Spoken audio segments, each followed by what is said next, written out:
Friends, నేను మీ భాస్కర్ మేకల. So మొత్తానికైతే సాటర్డే అప్డేట్స్ ఏంటి, ఎలా ఉన్నాయి, అసలు మీరు ఎక్స్పెక్ట్ చేసిందంతా ఉందా అంటే సో ఖచ్చితంగా అంత ఎపిసోడ్ భీకరంగా ఏమి లేదు. అలాగని నాగార్జున గారు ఫుల్ అండ్ ఫైర్ అయితే ఏమీ లేదు, నార్మల్ గానే ఉంది. బట్ ఎంతవరకు కావాలో అంతవరకే కోటింగ్లు ఇచ్చినట్టుగా అంతవరకే ఉన్నాయి. అండ్ కొన్ని ఏమంటారు క్లాసులు ఉన్నాయి, అండ్ ఇంకొకటి షాక్లు ఇచ్చారు. అండ్ ఈసారి టార్గెట్ ఈజ్ ఫ్లోరా గారా అంటే బిగ్ బాస్ ఖచ్చితంగా అదే అనుకుంటున్నట్టున్నాడు. సో చూడాలి ఏం జరుగుతుంది ఏంటి అనేది కూడా మీకు ఇంట్రెస్టింగ్ గా అప్డేట్ అయితే ఉంటది. సో అంతకంటే ముందు ఫస్ట్ ఒక లైక్ వేసుకోండి అబ్బా. లైక్ వేస్తే నాకు కొంచెం పుషప్ అవుతుంది, వీడియో కూడా ముందుకెళ్తుంది అండ్ రీచ్ ఎక్కువ ఉంటది. సో అలాగే హైప్ అనే బటన్ ఉంది కదా, దాని మీద క్లిక్ చేయండి. అండ్ వీడియో మీకు ఎక్కడో అక్కడ నచ్చినప్పుడు సబ్స్క్రైబ్ చేసుకోండి. ఇంకా లేట్ చేయకుండా టాపిక్ లోకి వెళ్ళిపోదాం. సో నిన్న ఆల్రెడీ ప్రోమోలు చూపించినట్టుగా నిన్న ఒక టాస్క్ అయితే జరిగింది కదా. ఆ టాస్క్ ఏంటి అంటే థమ్స్ అప్ థండర్ అనమాట. సో తుఫాన్ థండర్, అది థమ్స్ అప్ గురించి, థమ్స్ అప్ బిర్యానీ గురించి ఒక టాస్క్ పెడతారు. ఆ టాస్క్ లో 2 టీములుగా విడిపోతాయి. దాంట్లో మన డెమోన్ పవన్ అండ్ భరణి ఉన్న టీం అయితే గెలుస్తుంది, వాళ్ళకి బిర్యానీ వస్తుంది. ఇక్కడ బిర్యానీ వచ్చినప్పుడు కూడా కాంట్రవర్సీ క్రియేట్ చేస్తుంది సంజన గారు.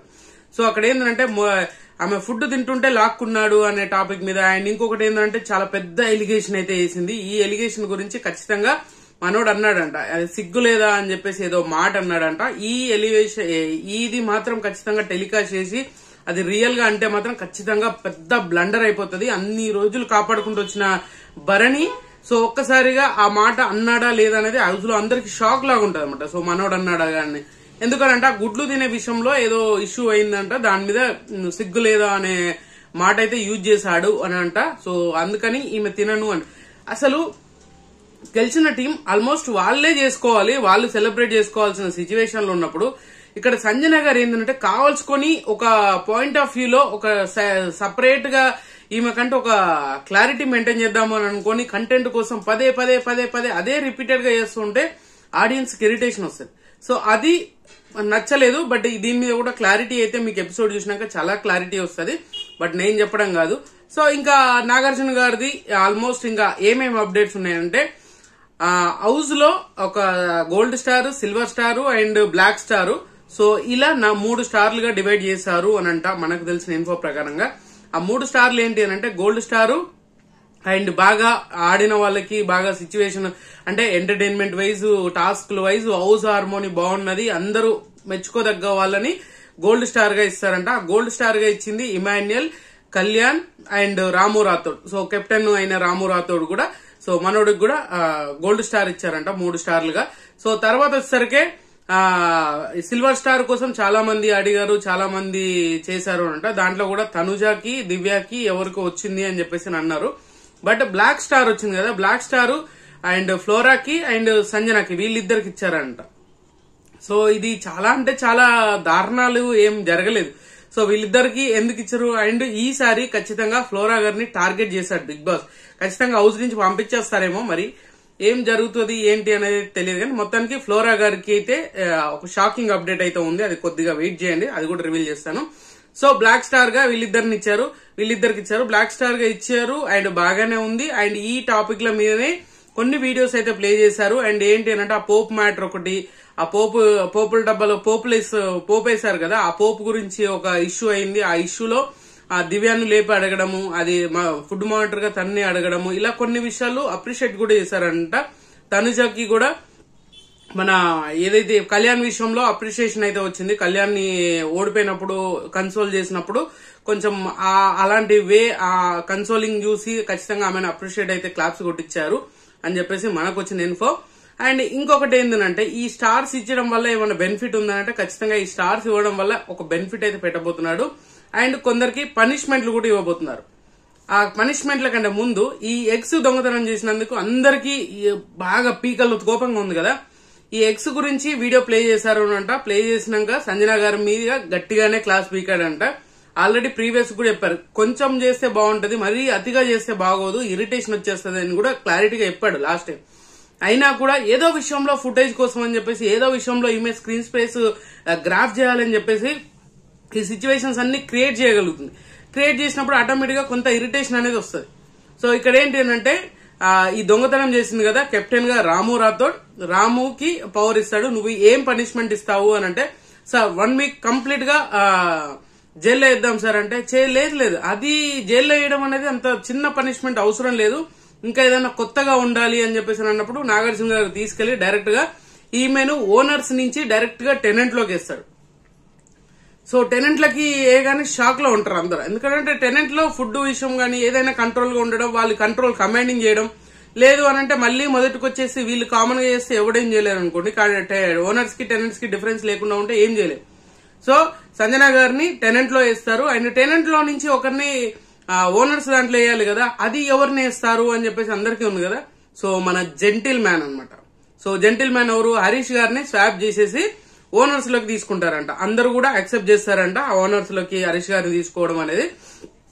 మరి హరీష్ గారు వెళ్ళిపోతున్నారు కాబట్టి హరీష్ గారి ప్లేస్ లో ఇంకొకరికైనా ఇస్తారంటే ఖచ్చితంగా ఇచ్చే ఛాన్స్ ఉండదు. సో ఆ బేసిస్ మీదనే ఖచ్చితంగా వేసినట్టుగా అనిపించింది. బట్ ఇంకోటి ఏంటంటే హరీష్ గారి విషయంలో చాలా విషయాలు అండ్ నాగార్జున గారు కూడా క్వశ్చన్ చేశారు అంట. ఈ వీక్ మొత్తం నువ్వు ఎక్కడ ఓన్లీ ఆ సోఫాలో కూర్చోవడం, అక్కడ బీన్ బ్యాగ్ మీద కూర్చోవడం తప్ప మిగతా ఎక్కడ కనిపించినట్టు లేదు అని చెప్పేసి నాగార్జున గారు అన్నప్పుడు సో మెడికల్ ఇష్యూస్ ఉన్నాయనే ఎక్స్ప్లెనేషన్ కూడా ఇచ్చుకున్నాడు అని చెప్పేసి మనకు తెలిసిన ఇన్ఫో. సో ఇది బాగానే ఉంది కదా, పాపం నిజంగానే ఆయనకు మెడికల్ ఇష్యూస్ ఉన్నా కూడా ఎవరితో మాట్లాడలేదు, ఎవరితో కలవలేదు, ఎక్కువగా ఎక్కడ ఫోకస్ చేసినట్టుగా ఫీలింగ్ అయితే లేదు అనమాట. సో ఎవరు ఎన్ని చేసినా ఏమనుకున్నా కూడా సో ఆయన స్టాండ్ ఆయన తీసుకుంటాడు హరీష్ గారు, ఏది చేసినా ఏమనుకున్నా కూడా. సో మొత్తానికి ఓనర్ అయ్యాడు అనే లోపు మనోడికి బంపర్ ఆఫ్ జెంటిల్ మ్యాన్ అనే ట్యాగ్ వచ్చింది. ఇంకోటి ఏంటంటే దివ్య విషయంలో టాస్క్ ఆడినప్పుడు ఆమె చేతులు ఎక్కడెక్కడ పడతాం పట్టుకోకూడదు అట్లా ఇలా అని కొంచెం అబ్యూస్ చేసినప్పుడు వెంటనే ఆమె కాలు పట్టుకొని సారీ చెప్పాడు, నేను ఓన్లీ గేమ్ పరంగా ఆడాను, మీకు అలా అనిపిస్తే కరెక్ట్. సో దానికి కూడా రియలైజేషన్ అయింది. అండ్ దివ్య ఆడిన తీరుకు కూడా అప్రిషియేషన్ వచ్చింది. అండ్ మన హరీష్ గారు కాలు పట్టుకొని ఎంత ఉంటే అంత బాగా చేసామని అప్రిషియేట్ చేశారు. అంతే విధంగా డీ గ్రేడ్ కూడా చేశారు. డీ గ్రేడ్ మీన్స్ అంటే అంత విధంగా క్లాస్ కూడా అయింది అనమాట. సో నిన్ను ఎక్కడో ఊహించుకొని ఆకాశంలో ఉన్నావు అంటే నువ్వు ఎప్పుడు పాతాళంలోనే ఉంటున్నావు అనే దాని మీద ఒక క్లాస్ అయితే నడిచింది. బట్ ఓవరాల్ గా చూసుకుంటే మాత్రం స్టార్స్ వైజ్ చూసుకున్నా ఎవరికి పెద్దగా ఇంపాక్ట్ చూపించేంత ఏం ఎలివేషన్ లేదు. పైన మన కళ్యాణ్ విషయం వచ్చేసరికి మాత్రం కళ్యాణ్ టాస్క్ గురించి ఏడ్చి అంతా అదైపోయింది కదా, దాని గురించి పెద్దగా అప్రిషియేషన్ అయితే ఏమి లేదు. జస్ట్ క్లాప్స్ కొట్టించారంట, చాలా ఎలివేషన్ ఇచ్చారు అని చెప్పేసి అంటున్నారు కానీ అంత ఎలివేషన్ ఏం లేదు, జస్ట్ క్లాప్స్ కొట్టించారంట టాస్క్ విషయంలో. అండ్ ఈ వీడియో కూడా ప్లే చేశారంట వాష్రూమ్ లో రీతు మన పవన్ కళ్యాణ్ వీళ్ళిద్దరు మాట్లాడిన వీడియో కూడా ప్లే చేసి ఇప్పుడు అర్థమైందా నీకు అని చెప్పేసి గట్టిగానే క్లాస్ ఇస్తారంట. సో ఇంకా ఇప్పటి నుంచి కెప్టెన్ గా పవన్ అవుతూ ఉంటే నువ్వు దాన్ని అడ్డుకోవాల్సిన అది నీ దగ్గర ఉంది, నువ్వు అడ్డుకోవాలి అని చెప్పేసి మనోడికి కొంచెం ఆ డైలాగ్ లేదు గట్టిగానే చెప్పాడు అనంట. సో మనోడికి అప్పటికి కూడా ఒక క్లారిటీ రాలేదు ఆ టాస్క్ మీద. సో రీతు గేమ్ బాగుంది, గేమ్ గట్టిగా ఆడింది అనే అప్రిషియేషన్ కూడా వచ్చింది. అండ్ ఇంకోటి ఏంటంటే ఈ ఇష్యూల మీద బాగా పులిహోర పంచాయతీల మీద కూడా పెద్దగా ఏం టచ్ చేయలేదు అని చెప్పేసి మనకు తెలిసింది. ఇంకా బిగ్గెస్ట్ షాక్ ఏంటి అనంటే ఫ్లోరా గారికి డైరెక్ట్ గా నామినేషన్ లోకి 2 వారాల నామినేషన్ లోకి తీసుకెళ్లారు అనంట. 2 వీక్స్ నెక్స్ట్ వీక్ ఆ పై వచ్చే వీక్ కూడా డైరెక్ట్ నామినేషన్ చేశారంట. ఎందుకు అంటే హౌస్ లో ఉండే వాళ్ళందరినీ అడిగారంట ఈ హౌస్ లో నుంచి ఈ హౌస్ కి ఎవరు ఫిట్ కాదు, ఎవరు ఉండకూడదు, ఎవరు అంత అన్ఫిట్ అని చెప్పేసి ఒక టాస్క్ అయితే పెట్టడం జరిగింది. దాంట్లో యునానిమస్ గా ఫ్లోరా గారి పేరు వచ్చిందంట. సో ఫ్లోరా గారు డైరెక్ట్ 2 వారాలు నామినేషన్ లోకి వెళ్లిపోయింది.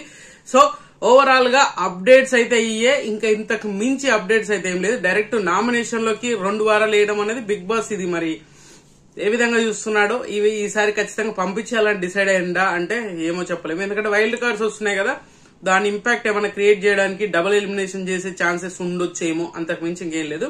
ఓవరాల్ గా ఎపిసోడ్ లో జరిగింది అండ్ ఈ రోజు సాటర్డేలో జరిగింది అదే అన్నమాట. అండ్ నాగార్జున గారు ఎంట్రీ సాంగ్ కూడా రమ్ అని సాంగ్ అయితే దాంతో ఎంట్రీ అయితే ఇస్తారు. సో ఓవరాల్ గా సంజన విషయం అండ్ బర్నీ విషయం ఈ రోజు కొంచెం హాట్ టాపిక్ గా ఉండబోతుంది, అదే ప్రోమోలో కూడా ఇస్తారు అనమాట. సో ఖచ్చితంగా ఈ వీడియో మీకు నచ్చింది కూడా నచ్చితే లైక్ చేయండి, షేర్ చేయండి, కామెంట్ చేయండి, సబ్స్క్రైబ్ అయితే మర్చిపోదు. అండ్